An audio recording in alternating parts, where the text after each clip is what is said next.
US में रहने वाला एक आदमी अपनी याददाश्त खो चुका था। ना उसे अपनी फैमिली याद थी और ना ही खुद। लेकिन फिर एक चमत्कार हुआ।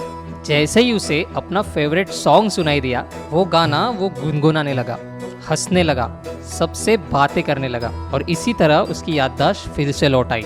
ये पावर है गाने और उनके शब्द की। लेकिन अगर ये किस्सा इंडिया में होता तो कुछ बॉलीवुड गाने सुनकर पेशेंट कोमा में चला जाता, क्योंकि हमारे यहाँ कुछ मीनिंगलेस गाने ऐसे भी हैं जिनकी वजह से राइटर पर ढेर सारे इल्जाम लगे हैं। और पता नहीं क्या हो गया गुलजार साहब को, मुझको बुरे गाने लिखने लगे हम हैं। कई गाने मैंने लिखे हैं जो फिल्म में सिचुएशन है ही नहीं है और डायरेक्टर जबरदस्ती बोलता है कि नहीं ये गाना आप मुझे दे दो, तुम सिचुएशन के बारे में मत सोचो। मैं तुझको भगा लाया हूँ तेरे घर से, तेरे बाप के डर से। हमने तो प्यार करना सिखाया भाई, कौन भाग रहा है कौन नहीं भाग रहा है इसका जिम्मा थोड़ी ही मेरा है। इवन एक गाने से गोविंदा के ऊपर केस हो गई और वो केस 20 साल तक चली। सो अब बात आती है कि ऐसे मीनिंगलेस गाने आखिर क्यों लिखे जाते हैं। इस विषय पर जावेद जी ने एक बार फिल्म मेकर को ही गुनहगार ठहरा दिया था। तो हमें ये कोशिश थी कि पूरा गाना मीनिंगलेस है, मतलब इवन अंतरे में कोई मीनिंग ना निकले। This was our effort. So आज की वीडियो में हम ऐसे मीनिंगलेस गाने सुनेंगे जिसे देखकर आप कहोगे, और साथ ही साथ ये भी जानेंगे कि इन मीनिंगलेस गानों की लिखने की वजह क्या थी। सो उठा लो पेन और पेपर, क्योंकि आज की वीडियो में आप जानोगे कि बॉलीवुड में गाने लिखने का प्रोसेस क्या है। आइए देखते हैं, मजा आएगा। नंबर 1, बर्गर या वल्गर। ये मालगाड़ी तू धक्का लगा रे धक्का लगा। अब इस गाने के लिरिक्स सुनकर आप समझ गए होंगे कि इस मालगाड़ी को कैसा धक्का लगने जा रहा है। अब इस लिरिक्स की वजह से ये सॉन्ग फेमस तो हुआ, लेकिन इसके बाद इंडस्ट्री में ऐसे ही गाने बनने लगे थे। खड़ा है खड़ा है खड़ा है,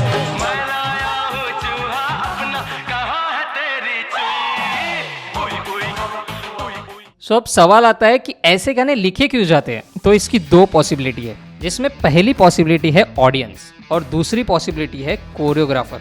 अब ऐसा क्यों, आइए जानते हैं। पहले पॉसिबिलिटी में भले ही सॉन्ग मीनिंगलेस हो, लेकिन दर्शकों को इस पीछे का डबल मीनिंग सुनने में बहुत मजा आता है। इसी वजह से उस इरा में डबल मीनिंग गाने बहुत चले थे और यही रीजन था कि बहुत सारे राइटर्स ऐसे गाने लिखते थे। लेकिन सेकेंड पॉसिबिलिटी में राइटर की कोई गलती ही नहीं थी, क्योंकि वो लिखते तो सही थे, लेकिन जब वो गाना शूट होता था तब उस शूटिंग प्रोसेस में उस गाने का मीनिंग चेंज होता। ऐसा ही एक सुपर फनी किस्सा इंडस्ट्री के जाने माने लिरिक्स राइटर समीर अंजान ने शेयर किया था। उस गाने में कई बार एक लाइन आती है रब रब रब रब। अगर वो लकीली उस दिन मैं गया नहीं होता तो बहुत बड़ा ब्लंडर हो जाता। जब गया तो देखा तो वो लड़की को पकड़ के रब कर रहा है, उसको रब का मतलब वो इंग्लिश रब समझ रहा है। सो ऐसा था वो दौर। कभी कभार राइटर लिख देते थे तो कभी कभार मेकर्स ऑडियंस के लिए वो गाने ट्विस्ट करते थे। लेकिन ऐसा नहीं है कि हर एक गाना वैसा था। कुछ गाने सोसाइटी को सिखाने के काम भी आते थे। इसके छोटे बाल कटा दे, इसको हिंदी बोल सिखा दे, टीवी वीडियो बंद करा दे, कॉलेज का रास्ता दिखला दे। नंबर 2, चुम्मे का ऑब्सेशन। चुम्मा चुम्मा दे दे, चुम्मा चुम्मा दे दे, चुम्मा। बॉलीवुड में चुम्मा ये वर्ड मानो सब्जी में आलू की तरह है। जैसे सब्जी कोई भी हो आलू रहता है, डिट्टो वैसे ही गाना कौन सा भी हो चुम्मा वर्ड तो रहता है। तेरे चुम्मे में च्यवन प्राश है।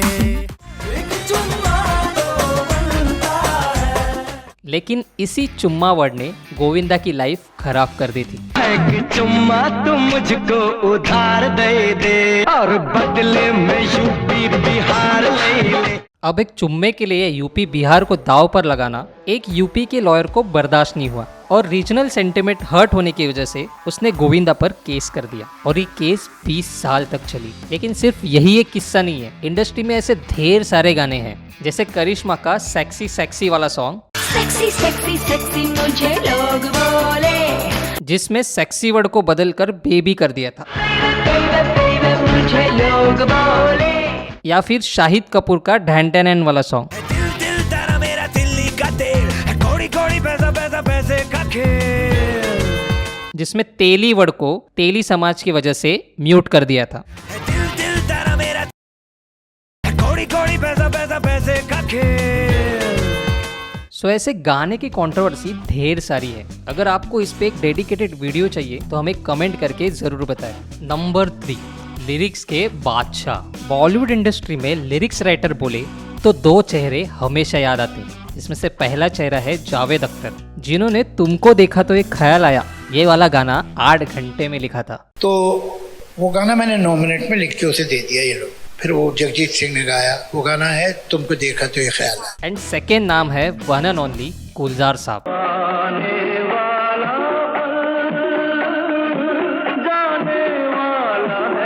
लेकिन इतने मंजूर आर्टिस्ट होने के बाद भी इन पर भी मीनिंगलेस गाने लिखने का इल्जाम लगा है, जैसे गुलजार सिंह का पीडी जलेले वाला सॉन्ग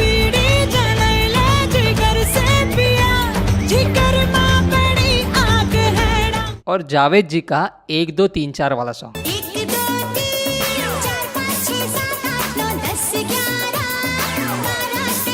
सो ऐसे महान हस्तियों का ऐसे गाने लिखने की वजह जानने के लिए हमें फिल्म के गाने का प्रोसेस समझना होगा। सो एक गाना लिखा कैसे जाता है? पहले गाना लिखा जाता है या फिर गाने की धुन बनाई जाती है? अक्सर ये सवाल लोगों को सताते रहता है। इनफैक्ट ढेर सारे लिरिक्स राइटर का यही कहना है कि हमें पहले लिरिक्स लिखने दो, उसके बाद ट्यून डिजाइन करो, क्योंकि अगर ट्यून डिजाइन हो चुकी होती है तो राइटर्स के पास थोड़े लिमिटेशंस होते हैं वर्ड को घुमाने के लिए। Most of these songs that you hear are written to the tune for a situation and to the tune. Tune पहले बनी होती है, उसके ऊपर गाना लिखो। अब ये तो हुई एक साइड, लेकिन सोचो अगर राइटर ने पहले गाने लिख लिए तो अब म्यूजिक डायरेक्टर को प्रॉब्लम होता है कि उनको उनके गाने के हिसाब से नोटेशन चेंज करनी पड़ती है। देखा जाए तो दोनों साइड प्रॉब्लम है। इसी वजह से पहले ट्यून क्रिएट की जाती है और फिर गाना लिखा जाता है, और फिर से म्यूजिक डायरेक्टर राइटर के लिखे वर्ड से थोड़ी बहुत ट्यून चेंज करता है, जिससे ये प्रोसेस सिंपल हो जाता है। और इसी प्रोसेस से जन्म हुआ है जावेद अख्तर का 1 2 3 4 सॉन्ग। तो वो ट्यून समझाने के लिए उन्होंने गाया 1 2 3 4 5 6 7 8 9 10 11 12 13। मैंने कहा एक काम करते इसे ऐसे ही रहने दे। लेकिन गुलजार जी का प्रोसेस इसमें थोड़ा हटके है। बीड़ी जलाले जिगर से पिया जिया में बड़ी आग है, क्योंकि फिल्मों में ये बंदिश तो है ना, आप एक कहानी से अलग नहीं हो सकते और फिर किरदार की जबान से अलग नहीं हो सकते, आपको उसी की जबान में कहना पड़ेगा। ऐसे मंजे हुए राइटर मूड, टोन और कैरेक्टर के हिसाब से गाने लिखते हैं, और यही वजह थी कि ओमकारा का बीड़ी जलेले सॉन्ग उन्हें ऐसा लिखना पड़ा।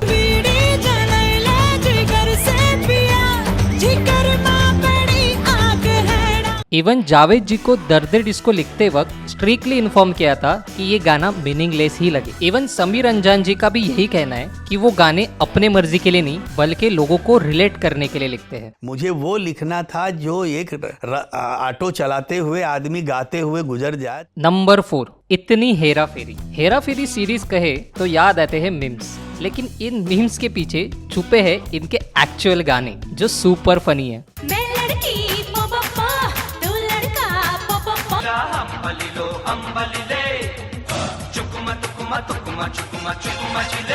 अगेन ऐसे गाने लिखने की पीछे की वजह है मूवी का टोन, जो कि सुपर फनी था। इसीलिए राइटर का कहना था कि लिरिक्स से लोग हंसेंगे नहीं, लेकिन ट्यून ऐसी चीज है जिससे लोग ज्यादा रिलेट कर सकते हैं।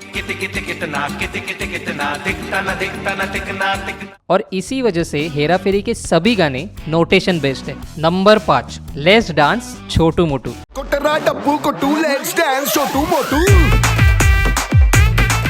देखा जाए तो सल्लू भाई फ्यूचरिस्टिक है। उन्हें पता था कि आगे जाकर जेंडर को लेकर बहुत सारी दुविधा आने वाली है, क्योंकि पहले था शी, ही और दे, लेकिन अब कितने वेरिएशंस है ये आप खुद भी नहीं जानते। लेकिन फिर भी सल्लू भाई ने 15-20 साल पहले जेंडर स्पेसिफाई वाला गाना बनाया था।